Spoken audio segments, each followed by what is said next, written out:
అంత కష్టంలో ఉన్నా సరే మకుటధారణ సర్గ పారాయణ చేస్తే మాత్రం వెంటనే బయటికి వచ్చేస్తాడు. వివరాలు చెప్పడం ఎందుకు గాని, ఈ మధ్య కాలంలో ఒకానొక వ్యక్తి అపారమైన కష్టంలో పడిపోయాడు. విదేశం నుంచి వచ్చి అన్నీ పోయాయి, పాస్పోర్ట్ తో సహా. ఏం తెలియాలో తెలియనటువంటి స్థితిలో నా దగ్గరికి వచ్చి గురుగారు ఏం చేయమంటారని అడిగాడు. మకుటధారణ సర్గ చదువుకోండి అన్నాను. మకుటధారణ సర్గ పారాయణం 3 రోజులు చేశాడు. నాకు చెప్పడానికి కూడా సమయం లేక అతనికి అన్నీ దొరికేసాయి, తీసుకొచ్చి ఇచ్చేశారు. వెళ్ళిపోయి విదేశాలు. అయ్యా నేను ఇక మానకుండా రోజు చదువుకుంటున్నానండి అన్నాడు. రామాయణంలో ఒక్కొక్క సర్గకంతంత శక్తి ఉంది.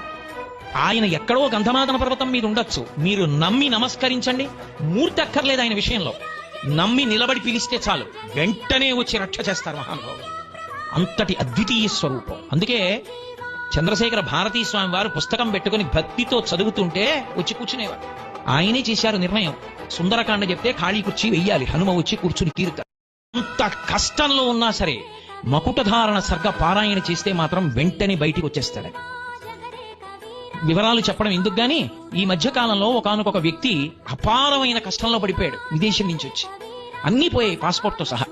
ఏం తెలియాలో తెలియనటువంటి స్థితిలో నా దగ్గరికి వచ్చి గురుగారు ఏం చేయమంటారని అడిగాడు. మకుటధారణ సర్గ చదువుకోండి అన్నాను. మకుటధారణ సర్గ పారాయణం 3 రోజులు చేశాడు. నాకు చెప్పడానికి కూడా సమయం లేక అతనికి అన్నీ దొరికేసాయి, తీసుకొచ్చి ఇచ్చేశారు. వెళ్ళిపోయి విదేశాలు. అయ్యా నేను ఇక మానకుండా రోజు చదువుకుంటున్నానండి అన్నాడు. రామాయణంలో ఒక్కొక్క సర్గకంతంత శక్తి ఉంది. ఆయన ఎక్కడో గంధమాదన పర్వతం మీద ఉండొచ్చు, మీరు నమ్మి నమస్కరించండి, మూర్తి అక్కర్లేదు ఆయన విషయంలో.